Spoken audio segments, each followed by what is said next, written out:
Hi, I'm Chris. And I'm Jeremy. And I'm Fergal. And we're from Movie Smash. Comic book movies are having a golden age right now with the MCU. Movies based on comics aren't necessarily a new thing, but they're a big thing. Join us every other Tuesday on Movie Smash. We explore these movies and find some hidden gems. Every other week, we revisit some of the best. And some of the worst movies based on comics or graphic novels. Was Green Lantern as bad as you remember? Heck no! Is Time Cop the most accurate time travel movie ever created? Absolutely. Was Mystery Men way ahead of its time? Should they be revisited? Should they be forgotten? Join us on Movie Smash and find out. Listen wherever you find your fine podcasts.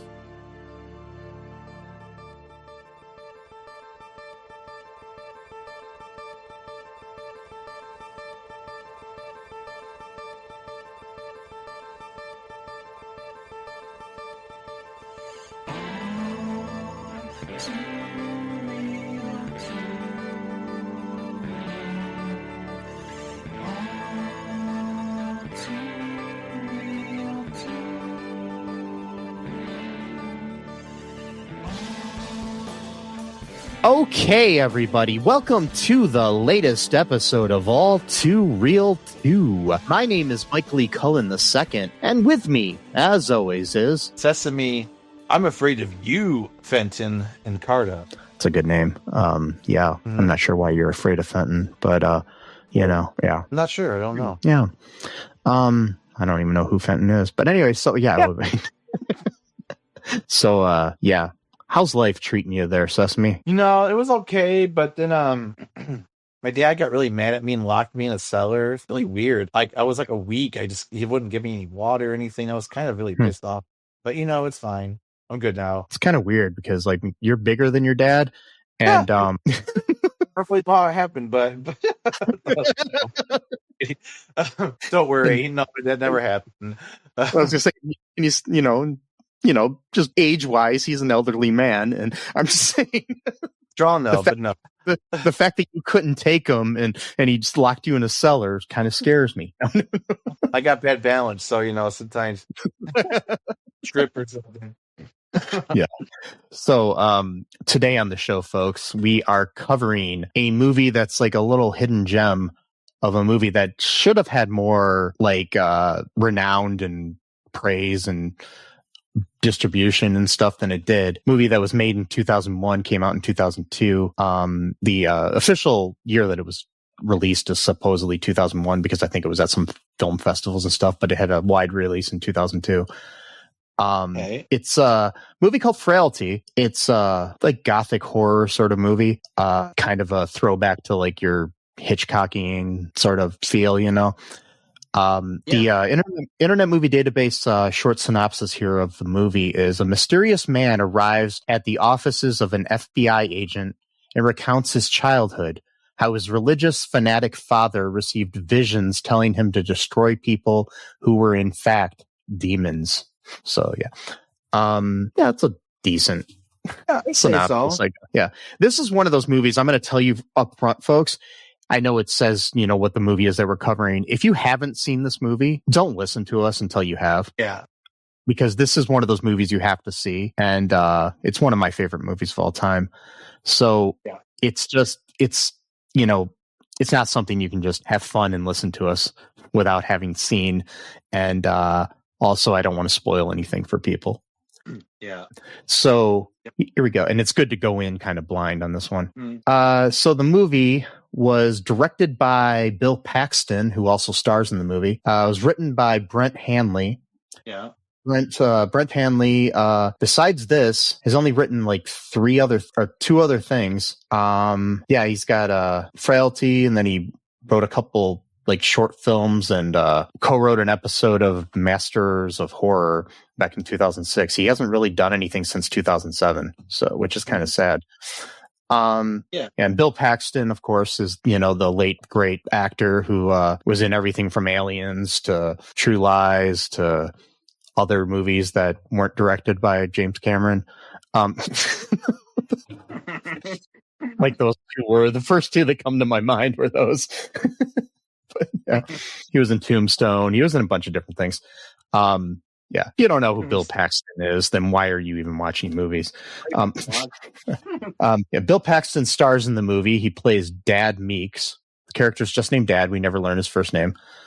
Matthew McConaughey is one of the adult sons in this movie. Powers Booth plays FBI agent Wesley Doyle. Matt O'Leary plays young Fenton, one of the sons of Bill Paxton's character. Jeremy Sumpter, in his first starring role, plays young Adam. Luke Askew plays Sheriff Smalls. Levi Kreis plays the adult version of one of the two sons. Dirk Cheatwood plays Agent Griffin Hull. Then there's a bunch of other people in the cast. Not a whole lot, though. This is kind of a small cast. Yeah. And Dirk Cheatwood, people may know from a recurring role that he had for at least a decade on and off on General Hospital. One of my guilty pleasure shows. That's where I knew him from. So he played one of the bodyguards for Sonny Corinthos, the local mob boss. I think it was Max. Or was it Milo? I think it was Max. Yeah, it was Max, I'm pretty sure. Because he and his brother both were on the show as these brothers that were bodyguards for Sonny named Max and Milo. So I know who Sonny is. These two, but it was funny. Dirk Cheatwood and his real life brother played brothers on there that were bodyguards for Sonny. And coincidentally, they are also cousins to Steve Burton, who's played Jason Quartermain / Morgan on the show for decades on and off. So, yeah. So anyways, enough about General Hospital, which I will be watching the latest episode right after we record. That's my plan for the night. Anyways, what are what's your reaction to this movie? Your thoughts on it? Because I don't think we're going to necessarily go in like a breakdown of this one, because this is another one of those kind of movies that's better to just talk about our feelings of it more than anything else. Yeah, it's a little bit harder to break down because there's so many different timelines going on at once, and I thought it was, I really liked it. I first saw this probably in 2002 when it came out. My mom actually saw it on HBO or something, I don't know what, and so she started liking it a lot, and then me and my brother started watching it, and we're just like, yeah, it was really good. I haven't seen it since probably around that time, but I remember it being like really suspense. I wouldn't even say suspense. I mean, it was suspenseful, but it wasn't like Signs, for example, with Mel Gibson, which like really was on the suspense heavy side of things. But I just liked it a lot. I thought it was really good. Very low key. Like they could have made this into like a horror movie with lots of like lights and fighting and stuff, but this was more of like just the idea of the movie itself, or the premise was very uneasy, makes you feel uneasy, because you got a guy who truly believes that he's hunting demons. Like he's not like an angry person or like particularly mean person. Like he thinks this is what he's supposed to be doing. Like, and so, but yeah, that's my little thing. Yeah, I mean, I saw this movie.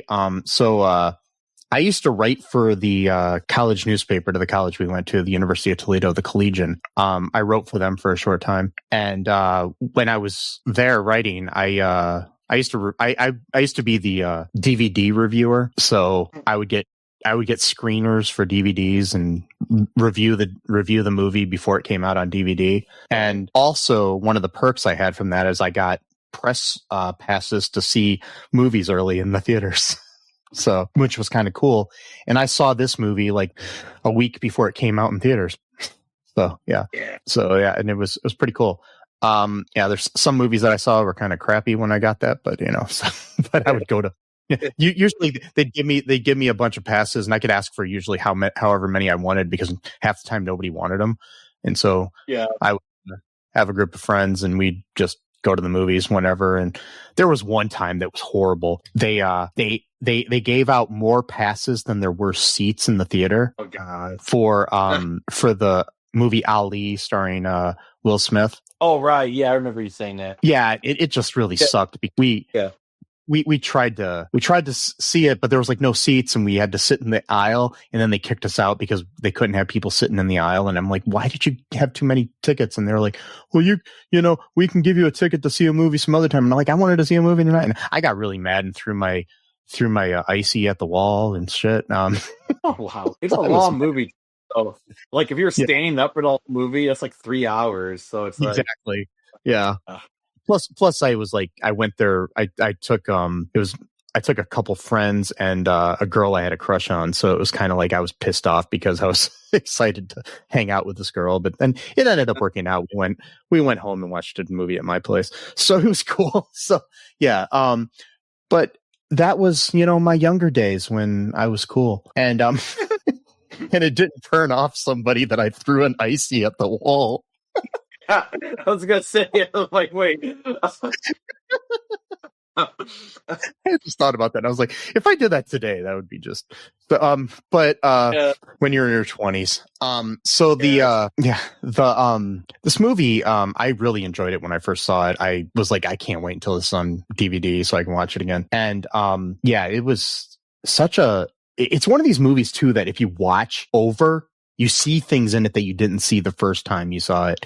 And then, I think I see something in it different every time I see it. So it had been a while since I've seen it.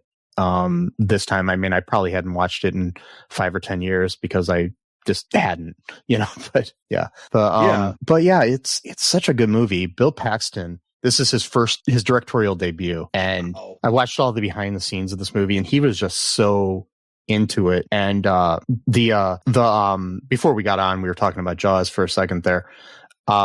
Before we were recording. But the cinematographer for this movie was also the cinematographer for Jaws. So it's kind of cool. What's his name here? I just want to give him credit. Cinematographer Bill Butler. He's like one of the best cinematographers in film history. He was a cinematographer for Grease, Capricorn 1, Jaws. Okay. He's one of the best cinematographers, but he's done some bad movies.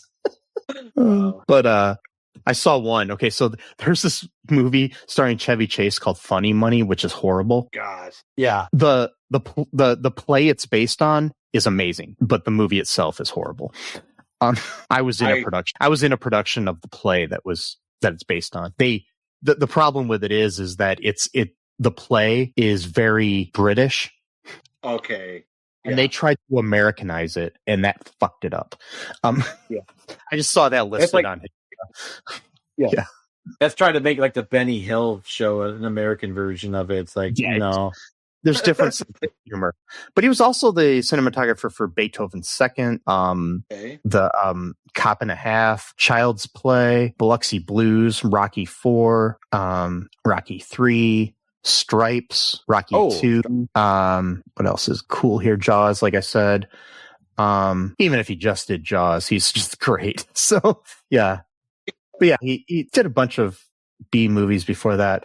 But yeah, anyways, he's great. The editing is great. Arnold Glassman is the editor for this. He was the editor of Raising Arizona, or he worked on the editorial department for that. But he was just a great editor on this movie, in my opinion. We don't have to go through his credits. So yeah, I really love this movie. So it's this whole gothic, like dark feel to it. Like even from the beginning, you got the stranger walks into an FBI facility after stealing an ambulance. Yeah. And just says, I know who this like serial killer is, called the God's Hand Killer. And it's such a creepy way to start it out. And Matthew McConaughey and Powers Booth, who plays the FBI director that he talks to, they're just like the chemistry between these two guys is great. Like the way that they play off of each other. It's just amazing. And a crux of the movie, because the whole modern day part of the movie is pretty much Matthew McConaughey and Powers Booth. And the whole movie takes place in Texas, and these are two Texas actors too. So it just really works. Bill Paxton is a Texas actor and director as well. So it's very Texas, even though it was completely filmed in Los Angeles area. So yeah. So what do you have to say about this? Like, anything comes off the top of your head right now? Yeah, just the kind of nature of the character, the dad, which we don't know his name, he's known as Dad. It's really interesting because he he actually believes that this is his. Okay, so what happens? So it's like a normal family. It's just him and his kids. The wife, I think, died or something. I don't remember. And it's just him and the two boys. He's a car mechanic. Doesn't make a lot of money, but it still has a relatively decent family life. They eat dinner like any normal family would, and everything's normal. They go to bed, and suddenly, like 2 or 3 in the morning, turns on a light, wakes them both up, and basically says, "Oh, God just gave me a vision, says we gotta go kill demons." Like, what? Like, what? And like, it's just like, that's a weird, like, thing to just hear in the middle of the night when you just got woken up by your father. He's like, yeah, he says that we're gonna get these weapons, and then God's gonna show me where to find the weapons and what particular weapon, and once we acquire all 3 or something, then we could start killing some demons or whatever. And the one son, Adam, he's the youngest, he just kind of just accepts it, the question. And the other one, Benton, is just kind of like, oh shit, like this is gonna be my life now. Like, like yeah, it's an interesting, it's interesting. Like, I look at it as kind of like a metaphor for a lot of things too. It's like, it's almost like, oh, my dad just joined a new religion sort of thing, and so now I'm gonna have to be part of this sort of thing. That's kind of how I felt about it. Like, it's almost like a metaphor for when your dad becomes born again. It's like nothing against that, but it's like, or your dad joined a cult, but it's kind of like that. Or it's like your dad's having a midlife crisis, so I got to deal with this sort of thing too. It's kind of like, that's kind of like the metaphor I felt about it. Like, oh shit, Dad wanted to be a disco star, but he had to become a car mechanic to support us. Now he's joining off killing demons. I guess we gotta go follow him now.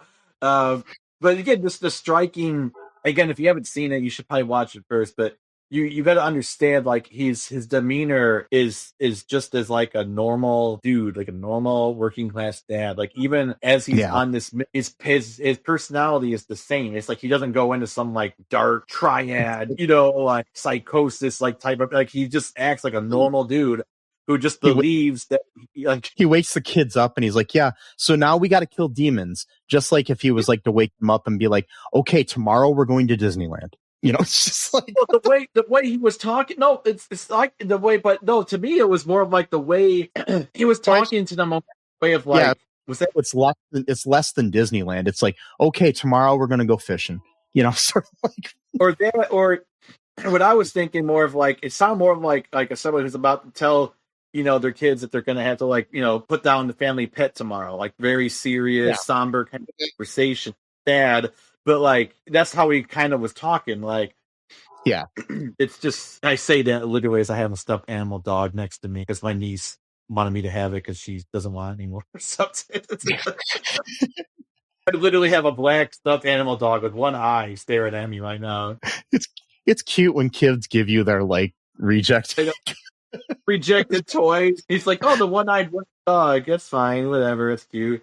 But he's like staring at me really right now, and it's like, I've had nieces and nephews give me stuff, and they're like, "Here, Uncle Mike, take this." Like when I felt so like, I thought it was hilarious, but I still kept it for years. I might even still have it. Like, probably put it away after that. But at the time, and still I don't have a car, and I mean, now I don't have a car. But when my oldest niece was like probably about 4 or 5. Probably 5. They had like one of those school things where you can buy things for your family or something and then give it to them as extra Christmas presents or whatever. Oh. She gave me a tire gauge for a car.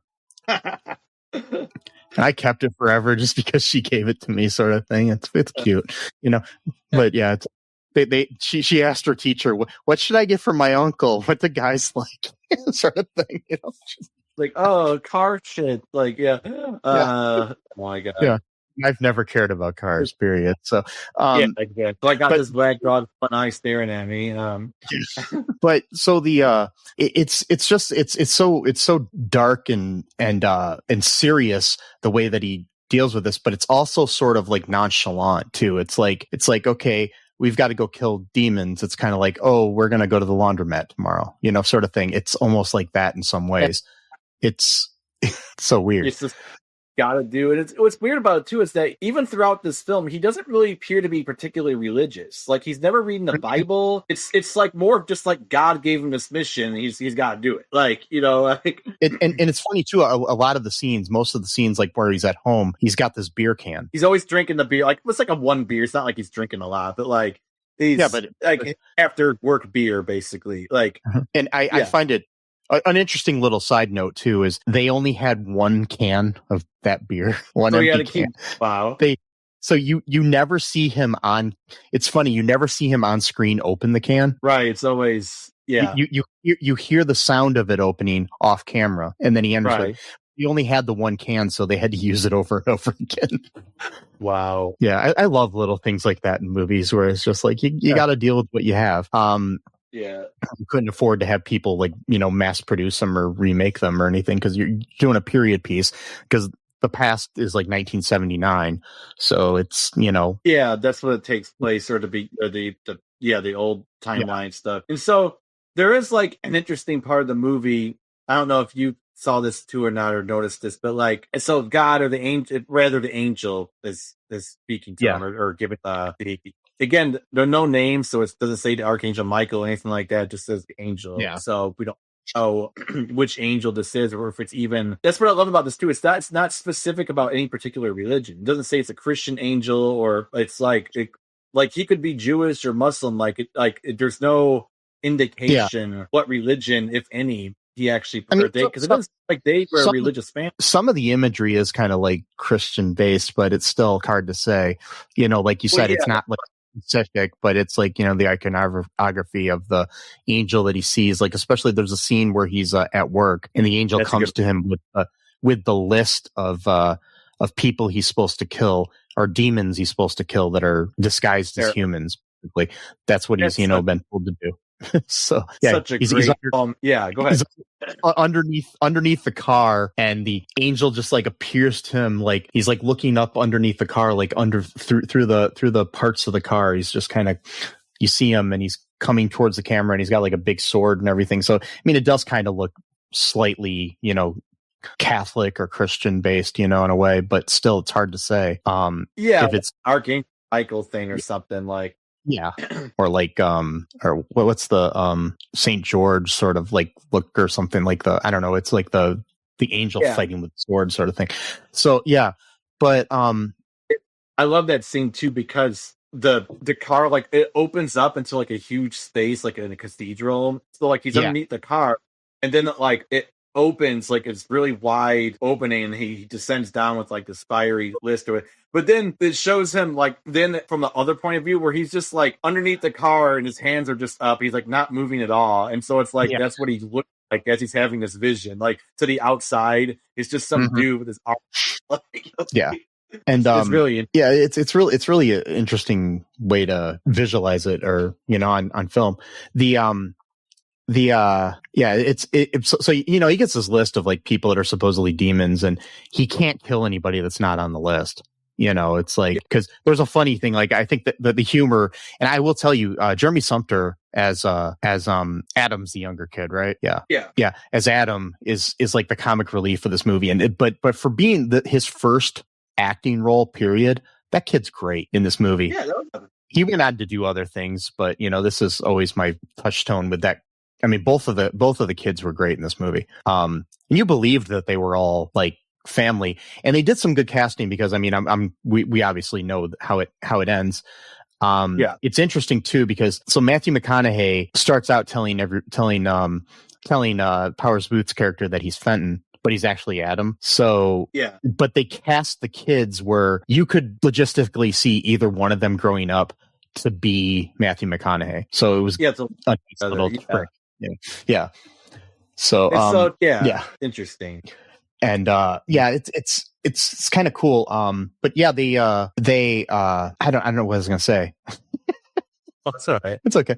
But yeah, this movie is just it's not so cool. But anyways, he can't kill anybody that's not on his list, but at one point Adam tries to make a list, because you know, and of course the list is like the name of a bully that is at school or something. So it's like, and you know, his dad sets him right, and he's like, you know, did this really come from God or what? Sort of. So, yeah. Right. Like, no, we can't do that. That would be murder.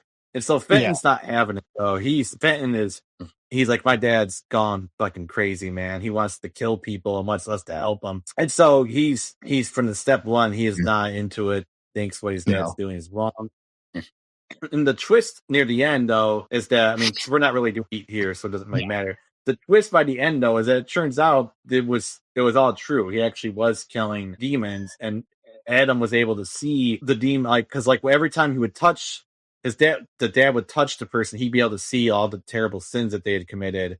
And then Adam was able to also see that same exact vision as his dad did. And so when his dad went to go kill the people, axe, remembered that. So there's 3 weapons or 3 items. It's like a quest. He finds an axe, a sunshine finds it. It's like gloves. I'm not sure what the gloves were for, something. And it's like, my question for that is, were those specific, did it have to be that particular axe that he was shown? Or it could be any axe? That's what I want to know.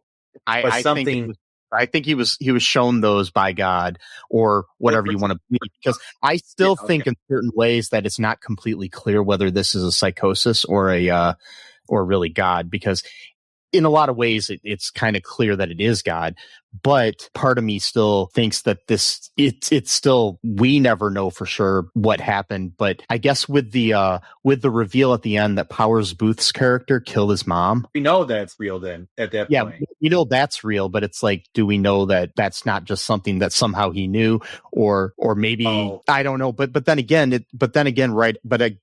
after that, they're trying to figure out at the FBI, trying to figure out who this guy was that came in to talk to Powers Booth's character, and the videotape is fucked up from the security cameras where you never see his face.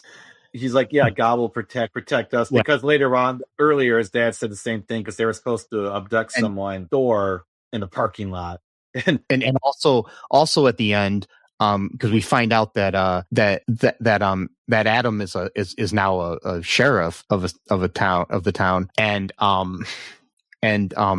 Dirk Cheatwood's character of FBI agent Hull, he comes to the station and he shakes his hand and everything, looks right at him, and he had seen him the night before talking to Powers Booth's character, and he doesn't say anything, so it's he doesn't remember what he looked like. So it's like, kind of that could mean either definitely, it's God, or I don't know, Hull's just a horrible FBI agent.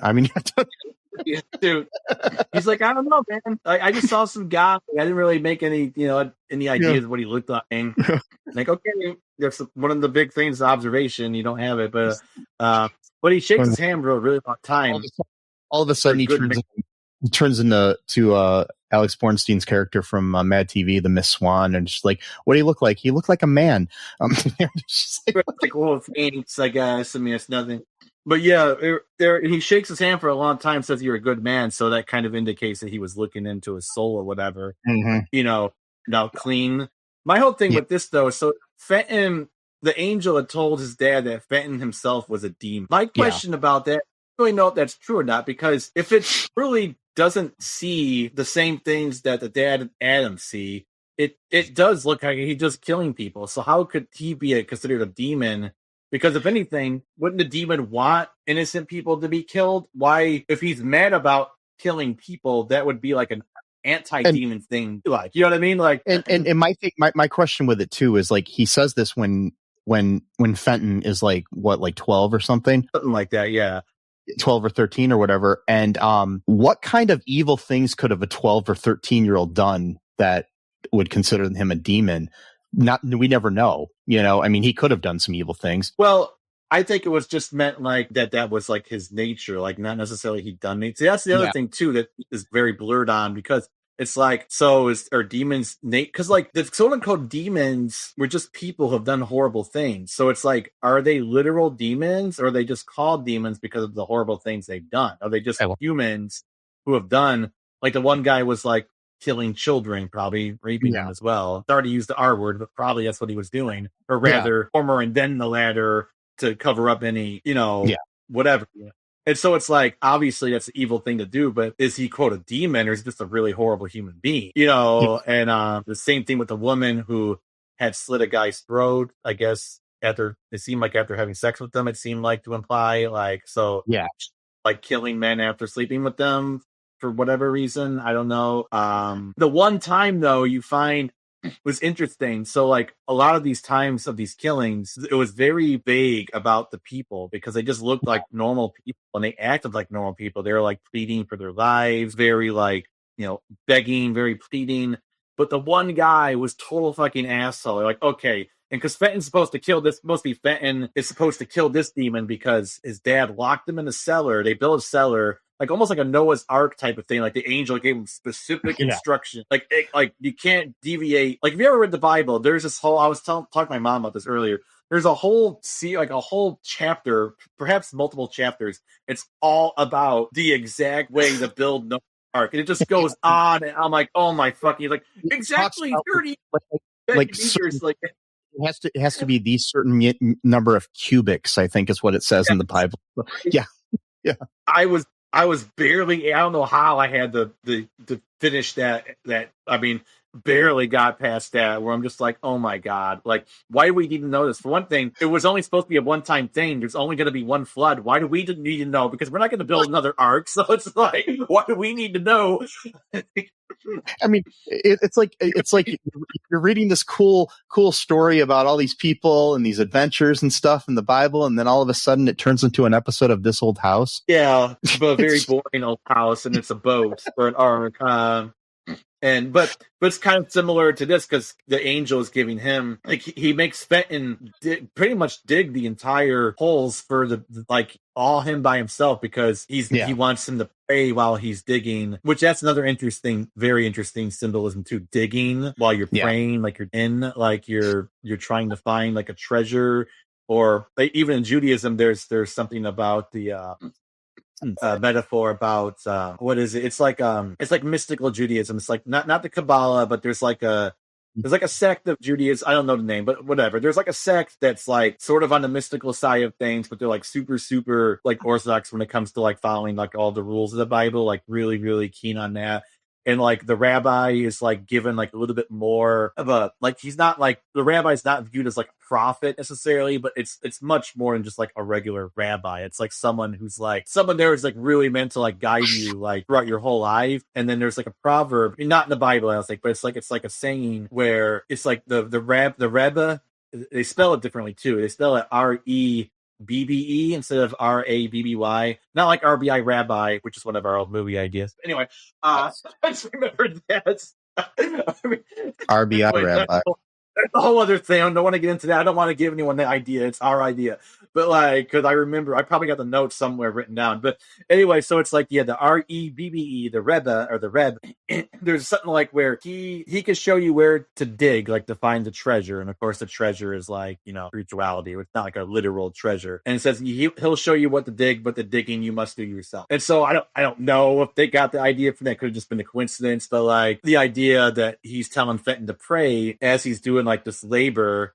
And that's the other thing too. It's like, you remember stories of like slaves, they're praying as they're being forced to do labor, and he's being forced to do this so it's really interesting. Like, it's interesting. And so he pretty much digs, and like he almost does it like to punish himself. Like to say, like, he's intentionally hurting himself as he's doing this, because it's like he almost wants to like make his father feel guilty for like punishing him this way. So he's not wearing gloves as he's digging for like 10 hours, and it's like almost meant to like make his dad feel guilty. He doesn't quite feel guilty. He's just like, yeah, wear gloves next time. And at one point too, he like gloves or quote forgets, he just throws the gloves at him without even saying a word. He's just like, so an interesting thing too is like, okay, we don't see when he's killing these people, we don't know what they did until until later we see what it is. In the original version of the screenplay, we would see what they did when Bill Paxton's character touched them, like in real time, like earlier in the movie. But I think it was James Cameron that I read was talking with Bill Paxton about it, and he said, "Don't reveal it then." Yeah, it's much better the way they did it. Yeah, it makes sense because a lot better because the thing is it would give things away a little bit, in my opinion, of like the twists at the end. So one of the go ahead. Yeah. No, I just kind of forgot what I was going to say. Don't worry. But yeah, go ahead. Oh, no, you go ahead. No, I'm saying I literally forgot what I was going to say. Oh, all right. Okay. So, All right. yeah, when, so the axe, one of the, weapons that was given to them, because there's like an axe and a pipe and some other things. Anyways, there's carved into it is the name Otis. So Paxton stated that he wanted the axe to have its own personality and to be unique, so he named it.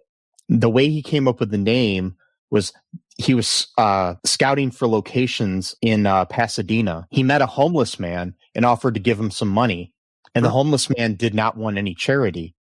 So Paxton instead offered to buy the use of the man's name for his movie. Wow. And the homeless man's name was Otis. Wow. So that's why Otis got killing demons. Yeah, but still, Paxton really wanted to give this guy money. So it's just like, yeah.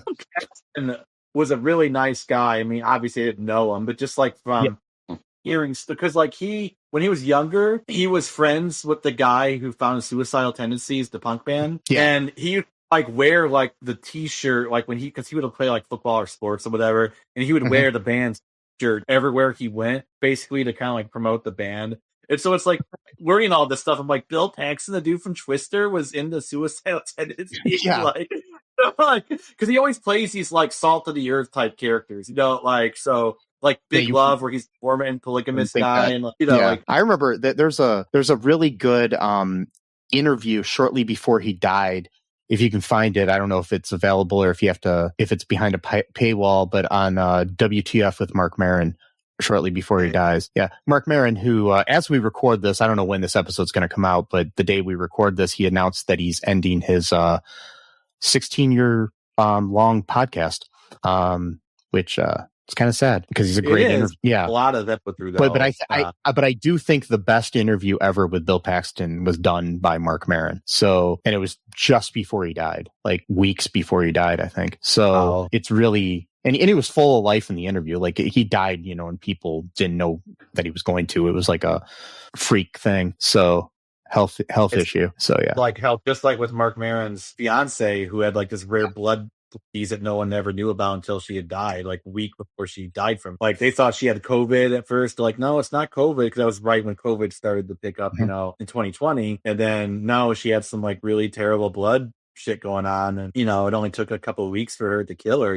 It's just like so yeah, it kind of happened. I think he had like a heart murmur or some kind of a heart thing. This was actually this was not completely freak thing though. I mean, in the 2017 interview with Mark Maron, he revealed that he had a damaged aortic heart valve resulting from rheumatic fever that he contracted as a child.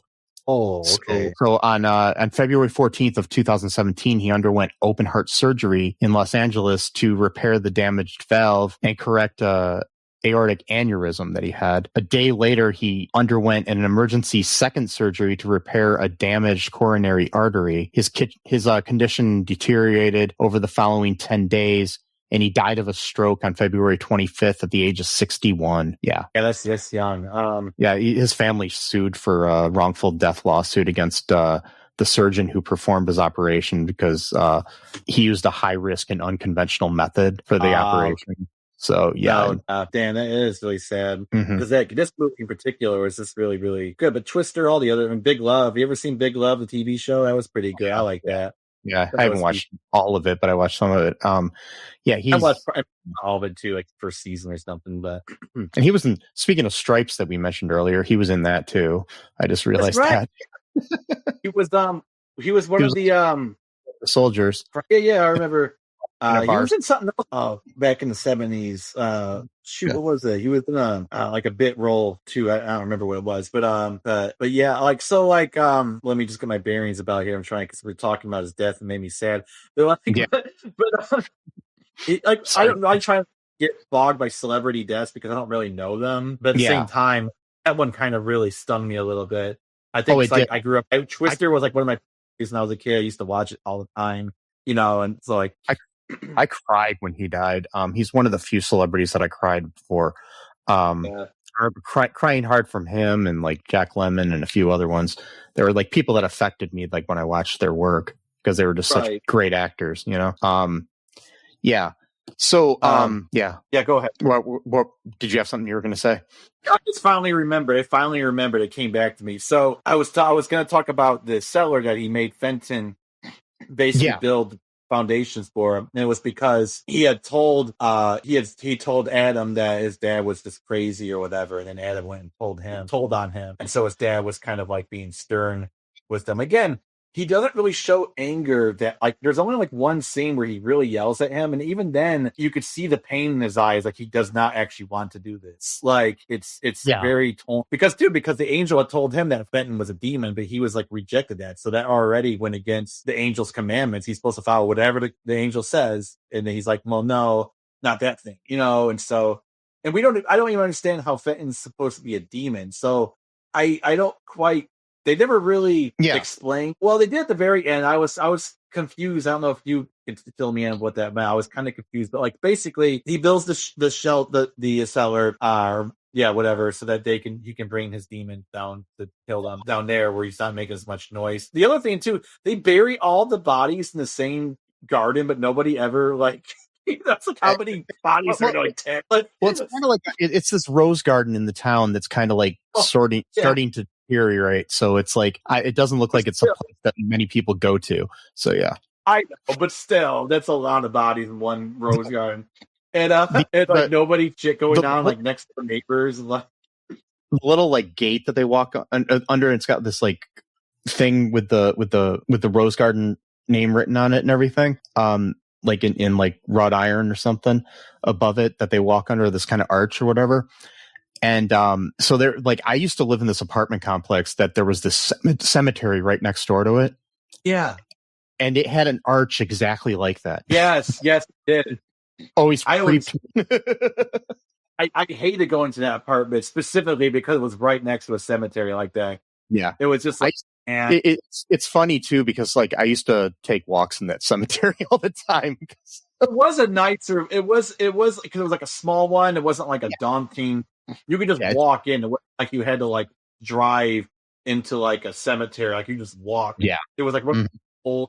I remember walking. Yeah, I think I actually went there once too because there was like really old names like Zelda. No one really named Zelda. It was like a really old like cemetery. Like I don't think anybody knew was being buried there. Oh, so interesting thing about the whole like rose garden thing. The town was originally set to be Tyler, Texas, which is a real town in East Texas, but they didn't want to tie the film's horrific crimes to a real place because they have a public rose garden there, and they didn't want it. And I guess they said they didn't want a bunch of goths out there in the middle of the night digging around the rose garden when the movie. Yeah, exactly. Like it's goddamn goths. So they changed it to the fictional town of Thurman.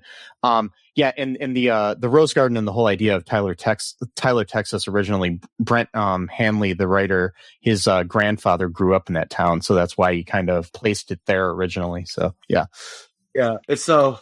Okay, I think I remember now. Sorry, I'm like blanking, but I think I finally remembered the whole thing I was going to say. So he makes him dig the hole. So, okay, my timeline's wrong. So he makes him dig the hole after Adam told on him that he said his dad was crazy. So that was like his quote. Yeah. It wasn't really a punishment. It was more he wanted him to pray and finally see the same vision. The cellar incident was because he was going to go to the sheriff. This is where it makes the movie really interesting, actually, where you actually start to kind of see what's actually going on here because this whole time he's just killing people, and Fenton's like, "Dude, you're killing people." And he's like, "No, the demons is fine. They're not really people. It's like kind of like that scene from like I Think You Should Leave. Like they're kind of like nothing. Like they're not real people. Like it's okay. The cops came. I killed him. It's fine." You know? Anyway, so we should make a meme where we just put the pictures up. But so he goes to the sheriff's office to try to tell on his dad, and the sheriff lives like right next door to the office or whatever. And he was just about to leave, but then the kid was like, "Oh, my dad's killing all these people, whatever." He's kind of like, okay, like what's he takes him home and he's like, "Hey, your kid's telling me his crazy stories." He's like, "Oh, it's fine. He just got an imagination or whatever." He's like, okay, I'm good. And the kid's like, no, I know exactly where the bodies are and stuff. And he's like, okay, can I go check at the very least just to like get him off my back? He's like, yeah, fine, go ahead. And so they go down to the cellar. Adam had already cleaned up the blood, I guess, or the body or whatever. It's gone. There's no indication anything that never happened there. Yeah. And then just as about to leave, the dad hits him with like a pipe or something and then kills him. But then he says like a prayer before killing him. And right after he kills him, he throws up because he had just murdered someone. And so it's like, so now you start thinking, well, wait a minute. He's not just, he actually does think these people, because he's not just like, you know what I mean? So it's like a psychopath would just use an excuse to kill people. You know what I mean? Yeah. He actually believes that this is true. Yeah, like, because he knows the sheriff isn't a demon. So he, you know, it's like he can't, you know, he feels bad about it. Like, you made a murderer out of me is what he told Fenton, I think. Like, yeah. And so that's a pretty big sin, I would think. You know, and speaking of the killings in this movie, or the disappearing of demons, or whatever he calls it, it's interesting because many movies would have like showed this whole, like, many directors and stuff would have like just made it all gory and shown the people getting chopped up and stuff. Almost none of the killing happens on camera. No, I don't think there's a single instance of violence in this movie, actually. Like, the horror of things are on the faces of, like, Fenton. He's like freaked. Yeah. You see the murder in Fenton's eyes. You don't actually see it. You know, it's so cool. Like, you see his reaction. It's like the horror is in his reaction, and to a lesser extent Adam's. But yeah. It's interesting. It's not comfortable, obviously, but he still believes what he's doing is right. Yeah. But yeah, that's the other thing too, is that, like, both the dad and Adam, they don't enjoy it. It's not like a serial killer type situation where they just get their rocks off on people. It's something that they don't really want to be doing necessarily. Because why uproot your family? Like a chore or a job that you have to do. Like, you know, it's like, I have to clean the dishes, you know? So yeah, God told him how to do it, so he got to do it, and that's what they call it, God's hand, the God's hand killings or whatever.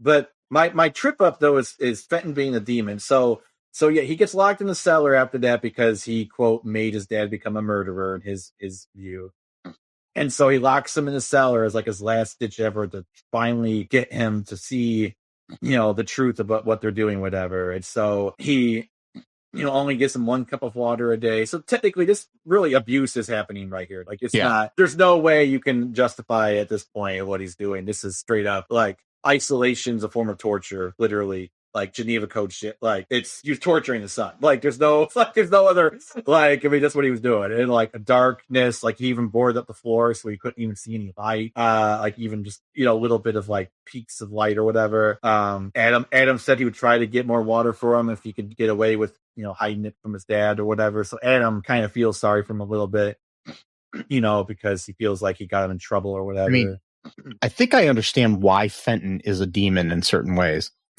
It's like it was in him, like it was his tendencies. But I think the main thing that actually ended up making him become a demon is the fact that he kills his dad. Well, yeah, but he's killing his dad because he thinks he's killing people. That's what trips me up. It's not that he's a demon himself and that he's like, oh, you're killing my fellow brethren, you know, I gotta take revenge. You know, it's not like that. But he thinks that he's murdering people. Like, you know what I mean? Like, it's not like that kind of sense of like, oh, you're killing my kind, so I'm going to kill your kind. You know, demons versus angels type of like battle shit going on. And but so I don't. There's also like we don't know necessarily, like, Fenton could be killing people too, like in the modern time. Well, isn't he? Because Adam said something like that. Was he just making up that story, or did he actually start killing people? That's what I'm wondering.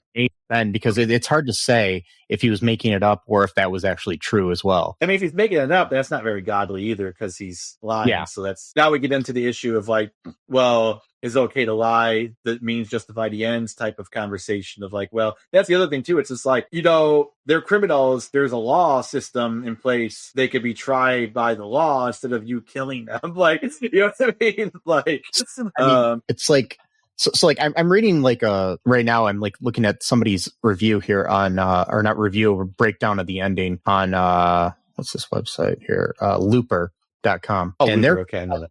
So what they're saying at the end here is like they're talking about the ending, And it says something, one of their little sections is about both brothers were killers. And it says one of the more confusing parts of the twist-packed ending of Frailty and the detail that might get lost in the shuffle is the knowledge that Adam and Fenton Meeks both murdered someone in their childhood and both continued killing after they grew up. At face value, the twist reveals that Adam has been pretending to be Fenton to pin his murders on his brother, which seems to absolve Fenton of wrongdoing.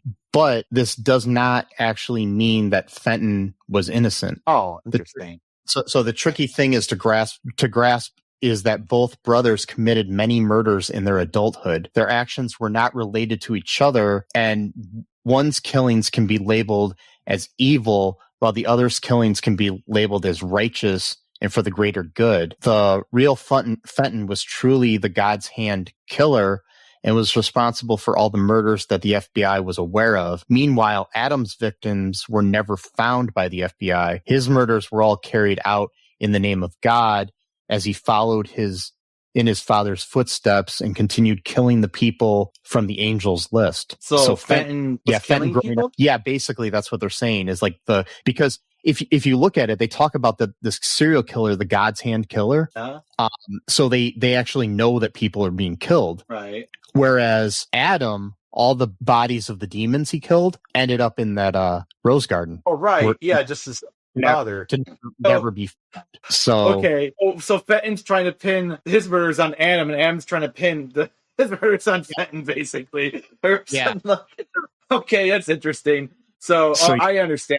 Basically, he resented his father. Okay, I get it. So he resented his father so much that he's basically trying to give it a bad rap by actually killing random people, but then saying, okay, I get it now. Okay. But the thing is, though, then it comes the question, was Fenton really a demon, or was he turned into that by the fact that his father was murdering people? Like, you know what I mean?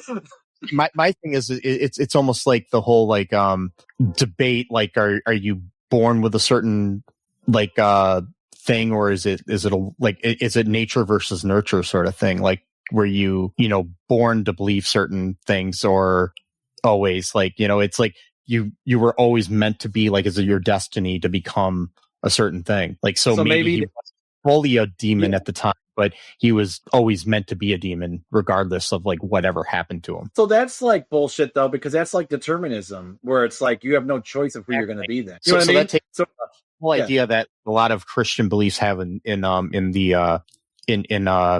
what is it? Freedom of will sort of thing. They try to have it both ways. Well, they'll say, things are predetermined, but at the same time, the person has free will, but they're going to still make the decisions that doesn't make sense. If they're going to make the same decisions regarding that free will. It probably just depends on what denomination you are too, because some are, try to make it be one way, and some try to make it be both, and some try to make it be whatever.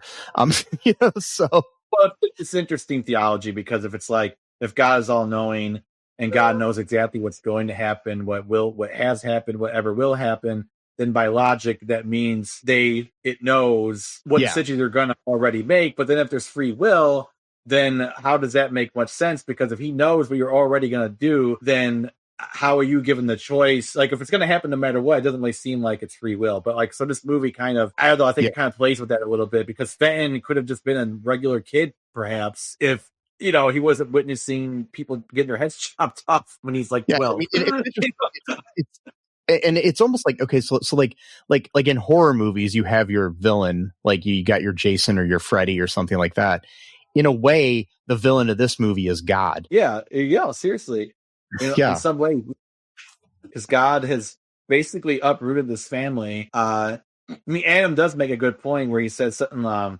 God didn't show pity on my father like he did to Abraham, or something like that, because God allowed Abraham to spare his son. Which that's another thing too about that's interesting. So it's I was talking about this earlier too, about, I think I was telling my dad this earlier, about how when we read these stories from the Bible and stuff, these things were written so many thousands of years ago that we're just we're separated by time, that we read this and we're well, but if you ran into someone right now who said God told me to kill my son, you'd be like, whoa, like, you know what I mean? Like, and so it's like you kind of have that thing of hindsight, like, you know, like Judaism, Christianity, Islam, they all celebrate, you know, this holiday, like, you know.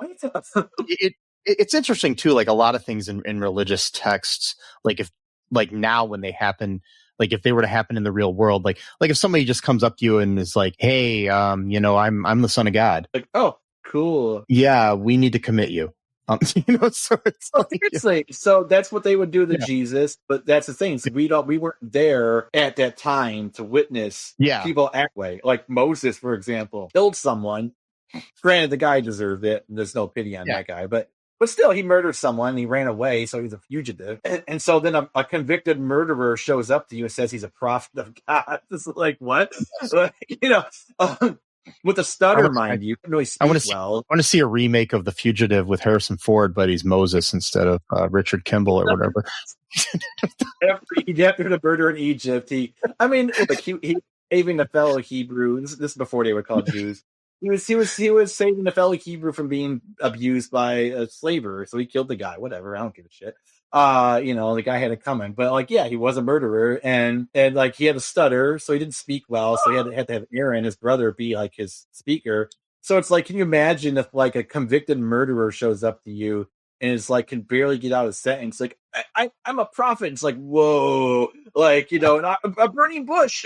I was flames. It's just like, what are you talking about, dude? Like, you know, like, because that's how most people would react. Just be real. That's what most people would say to something like what they saw. Like, so maybe there were a lot of other people that were prophets, and we just kind of dismissed them. That's what I'm saying. It could go either way. See, it could either be like it's all bullshit, or there's like millions of prophets that we've just like discarded. You're like, oh, like that guy who used to like pretend that he was boxing the bus in the middle of Dorr Street. That guy could have been a messenger of God, Mike. But no, you wouldn't listen to him. So yeah, you know, you rejected. I mean, he could have like revealed like the next Quran or Bible, and you just didn't let him do it, you know. So, you know, it's like you could have been. It's like I think it was Mark Maron had a stand up bit about that, like where, you know, you see these guys walking down the street that are talking to themselves, like maybe they are just a prophet of some sort. And it's like, you know, he's like, I saw a guy walking down the street all the time, and he just kept saying, I can't. Maybe God was asking him to do something, and he just couldn't do it.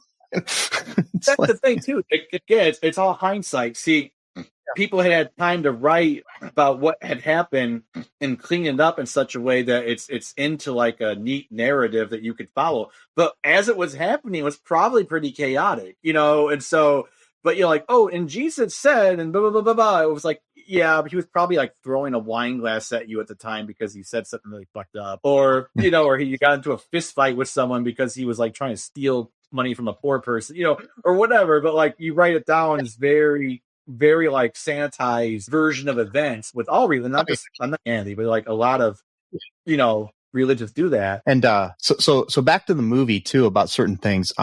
So the Brent Hanley talked about the title Frailty and what it was like, why he chose that title. Mm-hmm. And he said frailty to me was always about the frailty of perception, the frailty of morality, the frailty of right and wrong. He says, I like the idea of an abstract title. So the whole movie is very abstract like this. Yeah. It's very interesting, and it makes sense. You know, you got this whole different thing. It's like, you know, there is a frailty of like, cause like we were saying, you know, the whole idea like of morality, like, you know, one person's morality is not the same as somebody else's, and one person's idea of right and wrong is not the same as somebody else's. So it's like a fragile sort of like, you know, there's frailty to it. And yeah, it's interesting. And like he says too, the frailty of perception too, because there's different ways you can perceive this movie even, you know. So it's so confusing because the twist again is like we find out though that it was all true, like because Adam sees the vision of a man killing his own mother, so we know that his dad was having his visions. But then at the same time, I always thinking, well, maybe Fenton didn't deserve all this. He didn't see this. He just witnessed people be killed. He didn't see what they have done. You know what I mean? So it's like, is Fenton got the wrong end of the stick here? Does he deserve, you know, being called demon? when he didn't have the knowledge of what was actually happening. Like, because like one person's idea of right and one person's idea of wrong don't necessarily mesh because like you said, like Adam and Dad can see what these people did, and Fenton couldn't. So to him, there's just some old dude that they're chopping up, or lady that they're killing, whatever. So it's like, yeah, but again, also too, like the other perception as well. He said they haven't done anything. Well, maybe he means they didn't do anything wrong because he is a demon. So therefore, who cares? This guy killed children. I mean, I don't think he would go that far, but like whatever, but again, like we're getting. Yeah. And I mean, I love the fact, and its whole idea of perception too, because when you watch the movie to a certain point, you're thinking all along that Matthew McConaughey is Fenton. Yeah, that's right. And then you have the switch where you find out he's Adam. And it kind of changes your perspective of the movie when you rewatch it, because when you rewatch the movie knowing that he's Adam and not Fenton, it gives you a different perspective on the whole movie. So it's one of these movies you kind of have to watch more than once. You have to really think about it. It's like you can't just watch. You have to really kind of think about it as you're watching it too, to put things. Even the poster has like puzzle pieces and the old movie poster.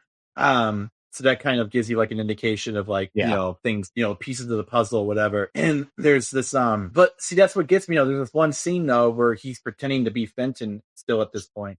Cause he doesn't reveal he's Adam until like the last like 5 minutes of the movie or 10 minutes. So like this whole time he's pretending to be Fenton, but there's this one scene where he's talking about how his dad locked him in the cellar, for like, I think it was like a week or something like that. And again, no light. So literally torture. That's what his dad was, torturing his son. And he was saying that he finally had a vision. Well, wait a minute. If he's Adam and he's saying that Fenton as himself had a vision where he finally saw God. Well, now he's lying because he's not Fenton. So how can he say that Fenton saw God? You know what I mean? So now we're getting into the murky waters where it's not so much the means justify the ends, because with the demons we've already established they're actually real. But now he's like, I can lie though, as long as it allows me to keep up this thing. So now we're getting into like, well, lying's a sin. So even if you think you're killing demons, and you could say, well, technically it's not murder. I'm not really killing people. But when you are lying, by definition, you are lying. You might say it's okay that you're lying, but you are doing that thing. But is it really wrong if you're lying to a demon? No. Well, that's right. He was lying to. Okay, it's I forgot about. Yeah, so he was lying to the demon. Never mind. Okay, it's good. It's fine. Yeah. So the crux of the movie too. It takes place like they get into a car and they're traveling to the Rose Garden, and in the present day. And it's interesting too the way they shot it. The scenes. The car ride were shot on a soundstage. The car's not actually moving. They moved the lights and added the water and everything. It's what they call a poor man's process, where you're not actually doing. I did a cheaper version of the poor man's process. The same sort of thing. For a movie I directed called Pi Day Die Day, where we were having issues with getting sound on these police officers in a car driving to scene of a crime. And so I just said, hey, why don't we just do poor man's process? And everybody else on the crew looked at me like, what are you talking about? And the reason I thought of it was because of this movie. So because I watched a behind the scenes thing about the way they shot that. And so basically what we ended up doing on our version is we went into the producer's garage, parked the car in the garage, turned out all the lights in the garage, had extra lights added in for things, and we just moved the lights in front of the windshield, and we were shooting outside of the windshield. We shot some stuff inside, but it would create the idea that street lights were coming by. And we also had a guy in the background, which what they did in this movie as well, with two little flashlights in the background moving from time to time in the background, so it looked like other cars behind them, like their headlights. So yeah, it's interesting how you can do this, and that's what they did there. They had a bunch of lights, and they had like fake rain and all this other stuff, and the way that they would do things, like they had the rain going off the window, and then they faded into the past into the TV, and so the raindrops kind of become the TV pixels, and then they zoom out of the TV. It's so cool. That is cool. And but the cool thing about this car scene too that you'll see is there's this grill in the car, like in typical police cars where they have the grill that separates the front seat from the back, and then you have the prisoner in the back. There's most of the scenes, all the scenes actually, I should say, to this one point, whenever you see Adam in the back seat, Matthew McConaughey, it's through the grill, like he's trapped, and up to a point where and then when things change where he's completely in power, and at this one point he says his like confidence in the way that he's changing things takes over. He tells the officer, the FBI agent, where to turn, like he's giving him directions. Yeah. And every scene after that, the grill is gone, and you just see him from the other side of this, from the side or the other side of the grill. Yeah. And you just see like the light coming through the grill and stuff, but basically he's kind of become free at that point. Yeah, because he even said at one point, like, I'm tired, I don't feel like talking right now or whatever. Yeah, they show a sign. Yeah, he's in control then. Yeah, it is very interesting. My only question with that though confuses me. So I misunderstood, but I thought the FBI agent was saying that someone killed his mother when he was young, but in the flashback he just looked like 3 years younger than he is now. Like, well, that's he was younger. I mean, if you look at it, he's wearing like early 80s, late 70s clothing, and he's got like 70s style sideburns. I know, but it's still clearly him. They should have got like a younger actor or something like that. Yeah, I mean, it's probably just the way that they did it. I mean, they did kind of, make him look younger, but you didn't have like modern technology where you can make Robert Downey Jr. look like he's a teenager in one of the Avengers movies or whatever that was, So War. Yeah, you're right. Yeah, so a lot of times they would just do that, Yeah, but the car scene thing is just like brilliant in my opinion. The way that it was shot and the way that the lighting was done and everything. It's just they shot the car the cars things from 9 different angles so they could have different options and stuff and everything. It's just, I love the art of filmmaking. But anyways, especially any other like major thoughts here about this movie? Because we're getting kind of long here. So yeah, we are not major, but there was something that was interesting, I thought, where, because like you said, we never actually really see the killings, and we also don't really see what these people or demons had actually done. But so whenever Bill Paxton or whatever Dad would touch it, you would see the room shake, and he'd be like floored, and he would say something like, "You thought no one would know, but God knows," and then he'd kill him or whatever.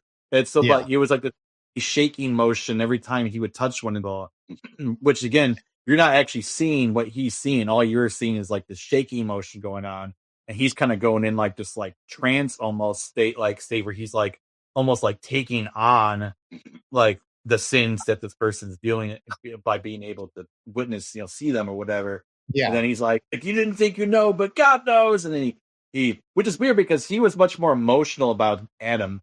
Adam seems very almost calm and collective about it. His dad seemed much more visceral about it. Perhaps because he was young and was lived through this, you know what I mean?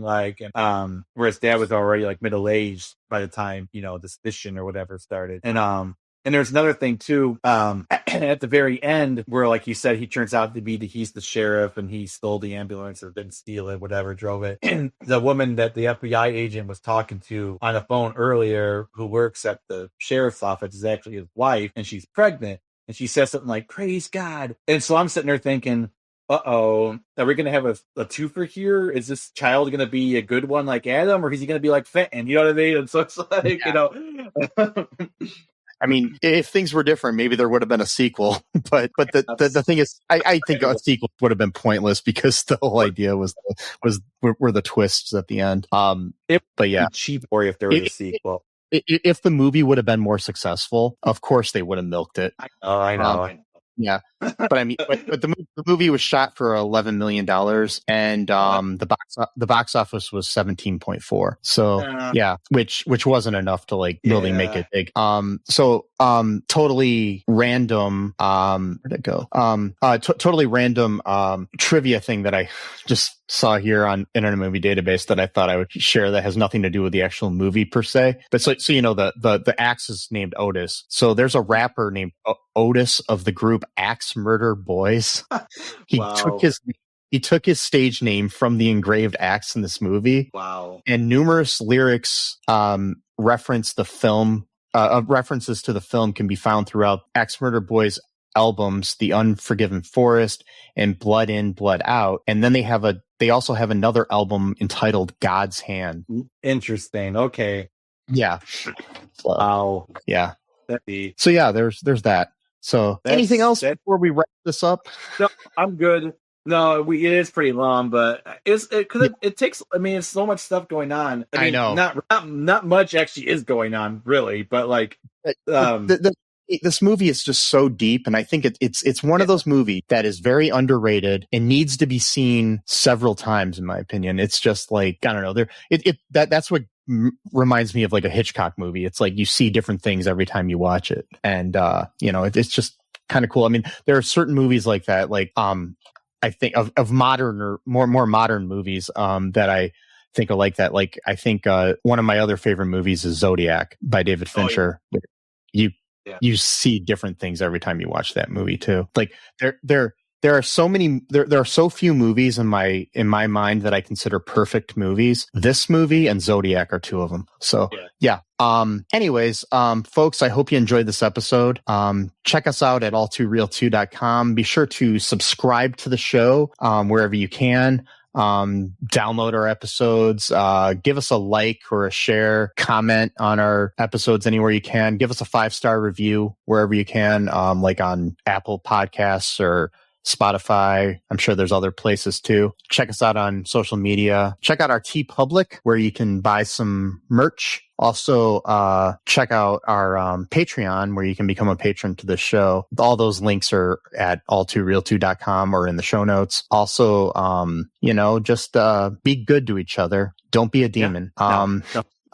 Just remember that trans lives are human lives. Free Palestine. No human is illegal. Be different. Be yourself. In honor of Mark Maron, Boomer lives. I love you. Sesame loves you. And until next time, bye-bye. Thanks for listening to All2ReelToo podcast, a Cullen Park production. Produced and edited by Michael E. Cullen II. Music by Matthew Hawes. Subscribe and share the show. Visit us at cullenpark.com.